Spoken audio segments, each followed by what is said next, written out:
I am a simple man who has lived for more than 70 years. My hands are scarred by time, and my eyes are a reflection of the days I've lived. On an ordinary cold evening, when the breath of life was almost gone, I was confronted with something that I could not imagine in my darkest dreams. The medical equipment fell silent, and the world around them shrank into a cold void. I was on the edge, between this world and what lies behind the veil. Time lost its meaning, and I felt my soul leave my body, like I was floating above a misty forest. In that instant, I saw him not glowing, not dazzling, but close and alien at the same time. Jesus Christ. His face was filled with quiet sadness and immense love. I couldn't look away, and every word he said was not a voice, but an echo of eternity. He told me about souls, those who left the body, but did not leave the world without anxiety. About the souls of cremated people. They are like ashes scattered by the wind, but their essence does not disappear into thin air. These souls are held captive, entangled in nets that do not give them rest. Their memory and fate are not in the fire, but in oblivion. The words of Jesus cut deep into me like needles, not of pain, but of truth. I felt a fear, not of death, but of something that slips away unseen, but holds captive those who do not know peace. He said that the body is a temple, but the soul is light. When the body is reduced to ashes, the soul loses its shelter and wanders without finding rest. It was a shock that shook me to the core. Before me opened mysticism, where the flame of the physical turns into the ice of the spiritual. I was afraid for those who left without hope or prayer, for whom cremation was not a farewell, but an eternal agony. Jesus said, "Remember, my son, not all paths lead to light. But mercy and faith can save even the most lost. Pray for those who have passed away in the flames of oblivion, and be a voice of hope for them."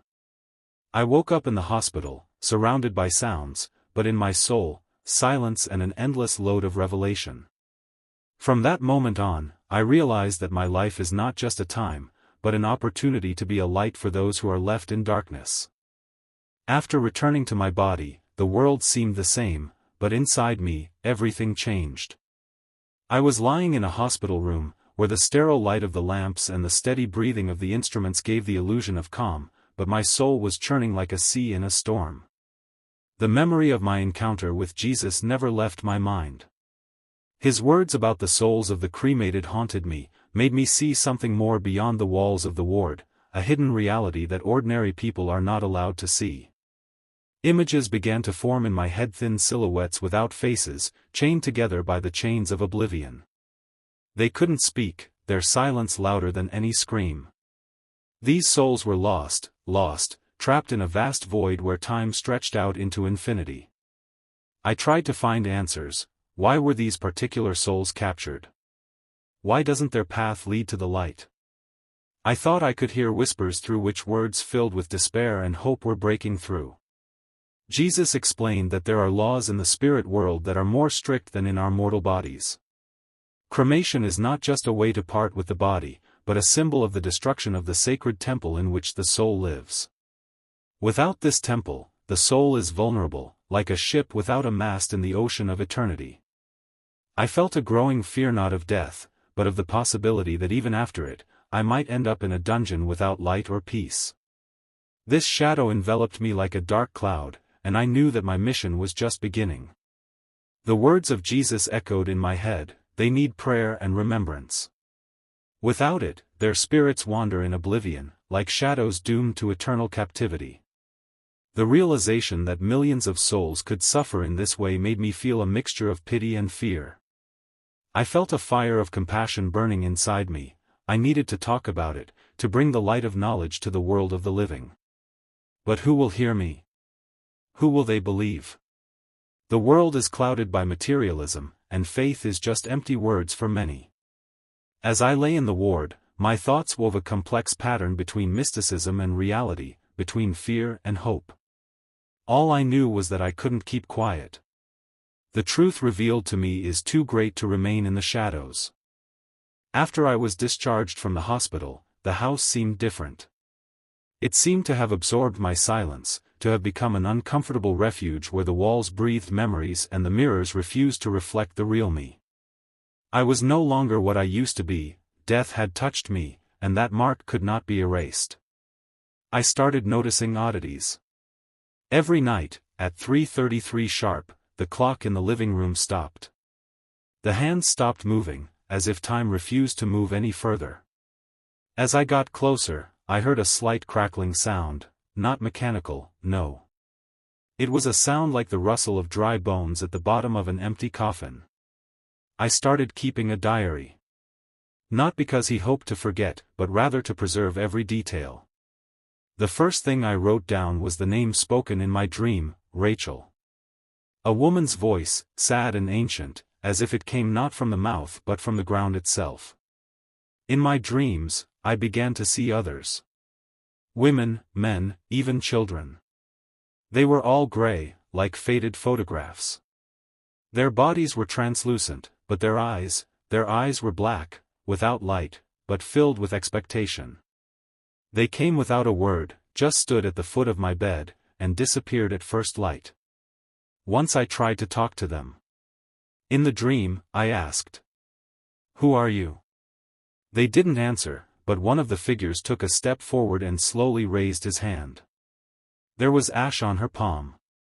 It crumbled slowly, turning to sand, and in a whisper that seemed to come from everywhere, I heard, "We are not scattered, we are forgotten." I woke up in a cold sweat and felt a tightness in my chest. Something in those words shook my soul. I understood, these souls were cremated. And now their voice is an ash that hasn't calmed down. I tried to find answers in the scriptures, talked to priests and monks, but no one could understand. Someone laughed, someone advised to consult a psychologist. But I knew it wasn't an illusion. This is a revelation. They come because I hear them. They're looking for a voice. That night, when it was 3:33 again, I waited. I left the door open and the lamp on. And they came. Dozens of figures lined up in silence. They didn't ask for help, they just were. And then I realized that they can't leave without a memory, without prayer, without light. Cremated flesh without a funeral service, without a ritual, without forgiveness is like a soul without navigation, like a compass without the north. They have nowhere to go. I got up, and for the first time I began to pray. Not for myself, but for them. When Grayson's eyes opened a second time, he was standing in a place with no corners. No walls, no floor, just light, soft and alive, seeping through his aging body like water through his fingers. It wasn't the light of the sun, but something primordial, intelligent. He felt that he wasn't just being covered, he was being read. A temple-like building appeared before him, but without architecture, pure thought taking shape. There were no altars or icons inside. Just one chair, and he's on it. Jesus Christ. Not the same Jesus that is painted on icons, and not the one that is preached about on Sunday. His face changed from young Jewish kindness to age-old severity, from anguish to compassion, from royalty to simplicity. Grayson couldn't figure out how, but every time he looked, he saw a different face, as if every human perception of Christ was also the truth. "You ask about dust," Jesus said without moving his lips. "Then what?" Grayson could feel the fear rising in him. "And the soul? Where does it go?" Jesus pointed to the side, and suddenly the walls of this non-existent temple opened up to reveal an invisible panorama, millions of sparkling dots, each like a heart, each like a tear. Souls are not held together by the body. Neither flesh nor dust, nor even memories, hold them. They hold on to what they served. They become what they were aiming for. This is hell, Grayson, this is when the soul does not know to whom it belongs. Grayson looked down, his feet disappearing into the light. He felt like he was drowning, as if this light wanted to dissolve him. There was no pain in it, but there was exposure. What happens to those who didn't know? Who lived in doubt? Jesus drew near. He was so close now that his eyes burned into her thoughts. Doubt is not a sin. But without aspiration, it rots. Even those who were scattered in the ashes are alive if they still have the desire for love. Dust is not an obstacle. Lack of will, yes. With that, the walls closed in again, and so did Grayson's feelings. Oblivion came again. But the last thing he remembered were the words. You are not a body. You are the answer to the question you ask yourself. After meeting the one who was the light, Grayson found himself in a silence so thick it seemed thicker than air. He was floating in a void where there was no horizon, no time. But suddenly, out of the silence, voices began to come. Not screams. Not singing. Something between a confession and an echo. Hundreds, thousands of voices, speaking not in the language, but in the very essence of being. He could hear them in his chest, in his eyes, even in the tips of his fingers, which he no longer had. I was scattered over the sea. I was scattered to the wind like my doubts. I didn't know it would stay like this. He understood, these are the souls of the cremated. Those who were not interred. They didn't suffer. They didn't burn. But their voices were as desolate as autumn leaves that had not yet touched the ground. Grayson felt not disapproval, but loneliness. He closed his non-existent eyes and saw only one face, a child who had been scattered over the Grand Canyon. The child did not speak, but the image of him sounded. He did not know what to do next. He didn't know where to go. I didn't understand how I died. I just stopped being a body. And now I am only a wish that no one has heard. Tears that couldn't be shed filled Grayson from the inside out. He began to call out to Jesus. Not out loud, in your will, in your guilt, in your memory. But instead of Jesus, a woman wearing a black veil appeared. She was faceless. Only his eyes, two mirrors in which he saw his youth, his sins, his pride.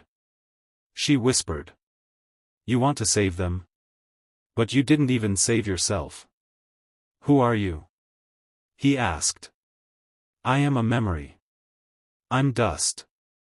I am what people forget when they die without meaning. She touched his chest, and Grayson felt all the people inside him that no one had ever mourned.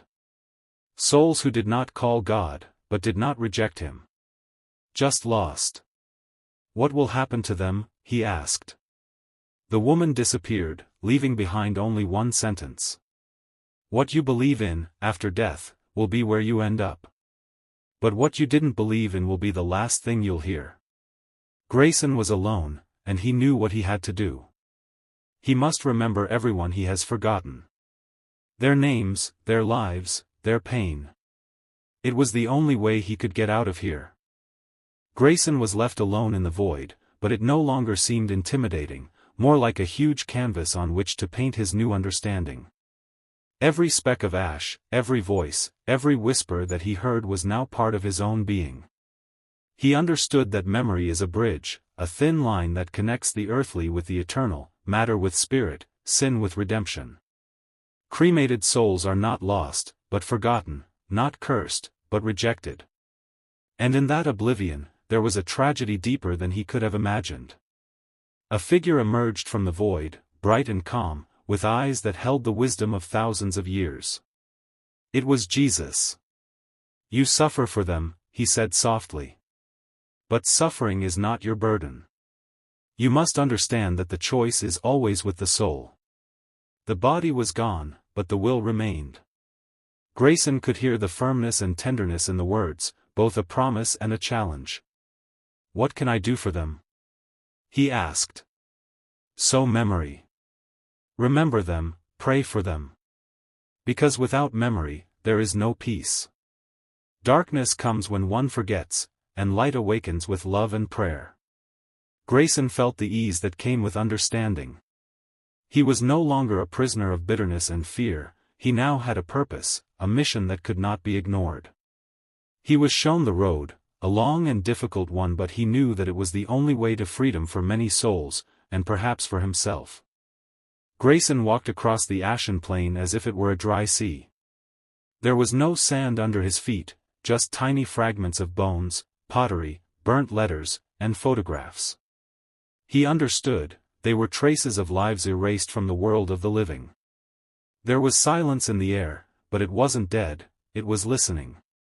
The void itself seemed to be watching his every move, and Grayson could feel that with each passing minute, his thoughts were becoming not his own, but someone else's. Whisper. 1, 2, 3, he began to distinguish names. Malin. Thomas. Akia. Jordan. Hundreds. Thousands. Voices pushed out of the memory of humanity. Grayson understood, they were souls that no one remembers anymore. Not a candle, not a prayer, not even a photograph on the dusty shelf. They were doubly dead. An old stone circle appeared in front of him, covered with symbols that looked like a mixture of Hebrew, Greek, and a language he had never known. In the center was a man in a long gray raincoat, face down. "Why did you come here, man of light?" His voice was emotionless, like the voice of an archivist in a forgotten temple. To remember. To speak for them. To find out if there is a path for them. The cloak opens. Below it is an empty face. No eyes, no mouth, no features. Only a white, smooth surface. Then you must know the price, memory demands sacrifice. Grayson felt something pull out of his chest, not pain, but emptiness. Some of his childhood memories, his mother's voice, the smell of rain after school, the first time he read the Bible at night with a flashlight were gone. Taken away. Donated. And then a flash. Thousands of faces flashed around him in the air. The forgotten ones are now, for a moment, shaped. Jesus reappeared, not near, but far away, like a star on the horizon. You started remembering for them. Soon they will remember themselves. Grayson dropped to his knees. His mind was bursting with overload. But he knew the price was justified. Lights were coming on in the ashes. The world spun around me again, like a broken carousel in an abandoned park. The light faded, and only a cold blue light illuminated the empty space I stepped into. I no longer felt pain, fear, or even time. Everything was there, to others. In front of me was a long alley of black stone, flanked by hooded figures. They didn't move, they didn't breathe, and yet their presence was like a slab of lead against my chest. I walked between them, and with every step I took, a hum grew in my chest, not a sound, but a feeling as if strings were being inserted under my skin and pulled by merciless hands. At the end of the alley was what looked like a mirror. But there was no reflection in it. Images raged in its depths, millions of faces, moments, sins, screams, despair, memories. I took a closer look and realized that I wasn't just seeing someone's life, I was seeing the inner truth of every person who had ever stood in front of this mirror. And then I saw myself. Not external, not an aging body, not gray hair, not stubborn wrinkles. I saw the real me, the pride, the hidden thoughts, the moments when I chose comfort over compassion, when I lied to be loved, when I was silent when I should have stood up. But that wasn't all. The mirror seemed to come alive. The voice came from somewhere inside. Did you ask what happens to souls that have turned to ashes? But why didn't you ask what happens to souls who were already dead when they were alive? I froze. I expected to see something external, but I got a question that broke down the walls inside. The body is dust. Prahu returns. But the spirit lives, even if the person does not recognize it. It is not the death of the body that is terrible, but the renunciation of the soul from the light, voluntary blindness. And there are millions of them. One of the figures shifted. She came up to me and took off her hood. There was no face, only emptiness. And suddenly I understood, it was me, as I might have been if I hadn't woken up. Without a trace of love. Without a trace of genuine remorse. Just a shadow. I closed my eyes. When I opened them, the alley was gone. Only a whisper remained. You're still alive. But what will you choose, knowing that the living thing inside can die before the body? I was standing on a stone path lined with silent statues. They were blind, as if they had lost their eyes in the endless wind, and yet they seemed to be looking at me. Over their shoulders was a dark, oily sea, the surface of which reflected no light, as if it were made not of water, but of oblivion. Where the trail ended, the dock began. An old man in a long ash-colored robe was standing on it. His eyes were closed, but I knew he could see me. He spoke without opening his lips. You seek answers about those who were put to the fire. But seek not among the ashes, but among the memory. Memory? I asked, feeling the cold seep under my skin. I thought souls dissolved when bodies were burned. I've heard that they're losing their way. The old man nodded, as if that was partly true. The body is a vessel. But the soul is not a prisoner of the flesh. It all depends on what happens before the fire. There are ashes that are illuminated by love, and then the spirit rises like smoke to the sky.